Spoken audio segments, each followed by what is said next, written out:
This is income tax for BCom 2024 to 25. Today I am discussing overall theory regarding income from salary unit 2. On the request of one of my student comment me to explain this. So salary already you know no pro forma 5 heads you have in the income from salary. Already we have done main problem 2 problems also I have explained. So you got the idea. Salary income from salary में अपने को 5 heads है, ठीक है. Salary, allowances, perquisites, profit in lieu of salary, deductions. So first heading जो है सो salary जो आती है आपको फर्स्ट हेडिंग सैलरी में क्या क्या आइटम्स लेना है. You pause the video and take a notebook and pencil, note down the page numbers, or if those who don't have the textbook, note down the points. Today's topic is important. Instead of doing 10 problems practice, if you watch this video 10 times, you can do 100 problems, because all the provisions regarding the salary, income from salary, I am explaining today. So today's class is very important. Don't miss it. Watch it fully. Now salary means page number B6. जो अपन salary में जो first heading में salary में जो लेते हैं अपन basic पे लेते हैं, फुल्ली टैक्सेबल है.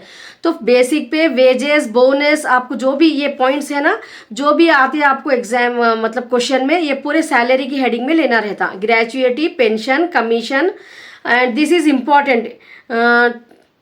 11th point, excess of employer contribution to RPF. अगर एम्प्लॉय कॉन्ट्रीब्यूशन रहा तो नहीं लेना है, ठीक है.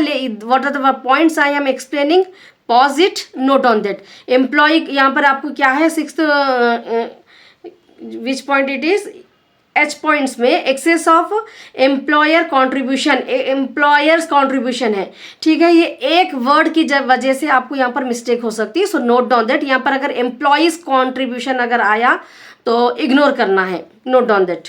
सो excess of employer's contribution, RPF over 12% of salary. अगर क्वेश्चन में आपको 12% तक एग्जेम्प्टेड है.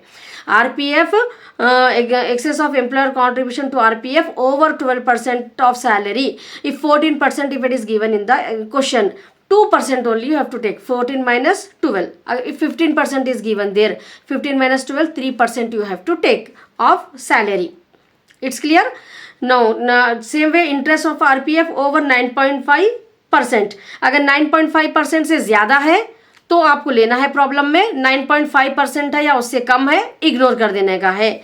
It's clear. This 2 points you note down. Now interest on own contribution is taxable under the head income from other sources. अगर यहाँ पर employ contribution के जगह एम्प्लॉय कॉन्ट्रीब्यूशन अगर आया तो वो इनकम फ्रॉम अदर सोर्सेज में आता वो interest. Advance salary, arrear salary, surrender leaves, ये पूरे सैलरी में आते हैं, ठीक है.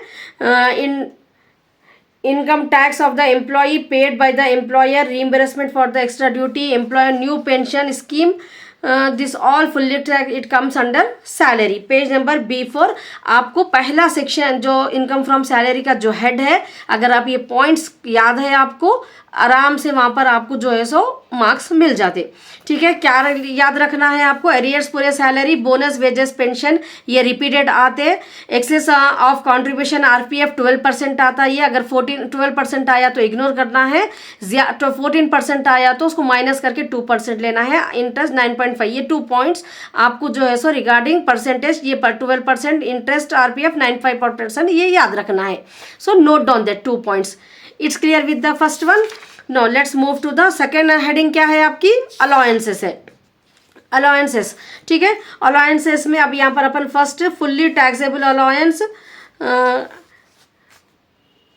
फुल्ली टैक्स फ्री पर के अलाउंसेस रहते हैं आपको. पार्टली टैक्सेबल अलाउंस में आपको 3 टाइप्स के रहते हैं, ठीक है.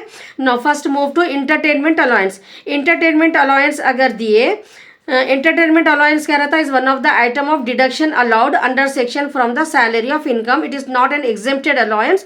इसमें जो है सो एंटरटेनमेंट अलाउंस में गवर्नमेंट एम्प्लॉय को देखना है आपको. क्या रखना है, एंटरटेनमेंट अलाउंस गवर्नमेंट एम्प्लॉय रहने दो, नॉन गवर्नमेंट एम्प्लॉय रहने दो, ये जो है सो आपको अलाउंस की सेकेंड हेडिंग में ले लेने का रहता, ठीक है, entertainment allowance deduction is allowed only to the government employee. Note down this point. Pause the video wherever I am saying, note down.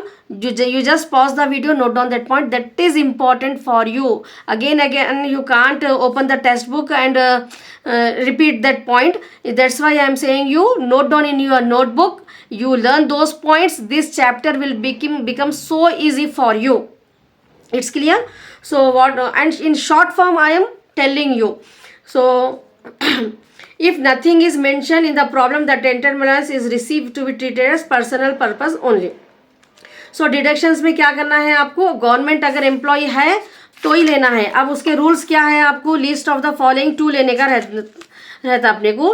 20% of salary entertainment allowance के लिए अगर गवर्नमेंट एम्प्लॉय है तो डिडक्शन अलाउड है. It's clear, no? If the SSC is a government employee, only at that time deduction is allowed. These the following 3 steps, A, B, C, list of the following you have to take. And salary means while calculating the entertainment allowance for a government employee, salary means basic pay only. Note down. While calculating deduction of entertainment allowance for government employee, salary means basic pay only. So 20% of salary, basic पे जो भी रहता आपके question में उसका 20% निकालना है आपको. एंड एक्चुअल अमाउंट जितना भी क्वेश्चन में देते हैं आपको एंटरटेनमेंट अलाउंस रिसीवेबल है सो, और ये 5000 फिक्स है, fixed 5000. This amount you have to remember while calculating the deduction of entertainment allowance. Government employee, अगर नॉन गवर्नमेंट एम्प्लॉय है नो डिडक्शन अलाउड, खाली अलाउंस में लेने का है आपको. और एक पॉइंट, ये डिडक्शन अलाउड दो, मतलब एंटरटेनमेंट अलाउंस 2 बार आता. गवर्नमेंट एम्प्लॉय अलाउंस में फुल अमाउंट लेने का है. ये बी पॉइंट जो भी रहता है अपने को क्वेश्चन में देते हैं वो लेने का है. डिडक्शन में सिर्फ ये लिस्ट ऑफ द फॉलोइंग 3 का लेने का है. It's clear with the entertainment allowance? Once again you watch the video. It's clear? So 5000 is the ceiling amount रहता, ये फिक्स रहता. अगर 5000 आया आपको ये तीनों में से लिस्ट, तो 5000 डिडक्शन में लेने का है. गवर्नमेंट एम्प्लॉय के लिए ही यही रूल है. It's clear? Now next move to house rent allowance. Already we have done lot of problems, but even though I'll discuss it. House rent allowance में क्या रूल है, अपने को सीटी को देखना है इसके अंदर. ठीक है, एंटरटेनमेंट अलाउंस के जब आपको while calculating entertainment allowance we have to see assessee is a government employ, non government employ. For non government employ no deduction is allowed, government employ deduction allowed, list of the following 3. इतना याद रख लो आप लोग, ठीक है ना. House rent allowance में आपको क्या करना है, सिटीज को देखना है. 4 सिटीज के नेम याद रखना है आपको. 4 सिटीज कौन से हैं, मुंबई, दिल्ली, कोलकाता, चेन्नई. ठीक है, MDKC, मुंबई, दिल्ली, कोलकाता, चेन्नई. MDKC याद रख लो आप. ये 4 आते हो, क्या करना है आपको यहाँ पर, ये लिस्ट ऑफ द फॉलोइंग 3 में से लेने का रहता. एक्चुअल अगर ये 4 सिटीज रहते तो यहाँ 50% ऑफ सैलरी रहता, अदर सिटीज रहते तो यहाँ 40% of salary. Actual house rent allowance, rent paid minus 10% of salary. Actual resident rent paid minus 10% of salary. खाली 3rd स्टेप यहाँ पर आपको सिटी के हिसाब से चेंज होता. वो list of the following exempted amount के लिए है. ये अपने को calculation of exempted HRA amount, इतना अमाउंट एग्जेम्प्टेड रहता है ये लिस्ट ऑफ द फॉलोइंग 3 में से. It's clear. Now note down one more point, 10% of salary. Again HRA calculate करते हैं जब आपको सैलरी आ गया फिर से. तो इंटरटेनमेंट अलाउंस में भी सैलरी आया था, वहां पर सैलरी का रूल ओनली बेसिक पे लेना है आपको. While calculating the HRA you have to, while calculating the HRA salary का मतलब बदल जाता है. यहाँ पर सैलरी बोले तो यहाँ पर बेसिक पे रहता. डियरनेल अलाउंस रिटायरमेंट को अगर दे रहे तो रिटायरमेंट बेनिफिट वर्ड अगर आपको मेंशन करे तो DA भी आपको ऐड करना पड़ता ये सैलरी कैलकुलेट करते जब. Note down that point. And commission, turnover, ये 3 चीज़ें आते हैं. And other by the employ as per the service contract.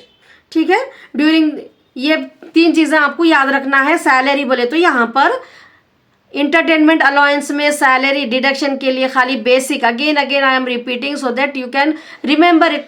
So basic पे ओनली. अगर यहाँ पर जो 10% ऑफ सैलरी आ रहा हाउस रेंट अलाउंस के लिए, वहाँ पर आपको बेसिक पे, dearness allowance, if retirement benefit दिए तो लेना है, एंड कमीशन इफ टर्नओवर दिए तो लेना है. ठीक है, पर फिक्स परसेंटेज ऑफ टर्नओवर दिए अगर कमीशन, तो ये लेने का है। It's clear. अब ये 3 में से जो भी लिस्ट आ जाता है आपको, HRA का अमाउंट सपोज आपको जो है 20,000 है, HRA एक्चुअल HRA रिसीव्ड आपका 20,000 है। अब ये एग्जेम्प्टेड लिस्ट आपको 5,000 आया, तो 5,000 एग्जेम्प्टेड को माइनस करके 15,000 लेने का रहता प्रॉब्लम में।